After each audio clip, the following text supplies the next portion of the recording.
A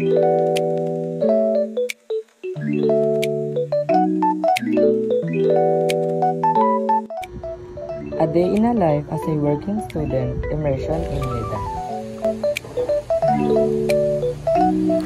As you can see here, naglilista ako ng mga pangalan na nakatapos na. At dito, pinuputol ko ang mga RG45 ng mga tapos na. Dito guys, kita nyo na nagwawalis ako. Yan, umalis yan siya. Pero babalik din yan agad. Yan, nagwawalis ako. Pero hindi totoo yan guys, panggap lang yan. Ano lang yan, eme-eme lang. Pakitang tao lang yan guys. Hindi guys, nagwalis ako dyan para pag pumasok na yung next section na babantayan ko, is malinis naman para mas maganda sa paningin nila, diba? Dito guys, pinatay ko yung ilaw para makatipid naman yung school. Yan, pabalik na siya. Kala mo masarap.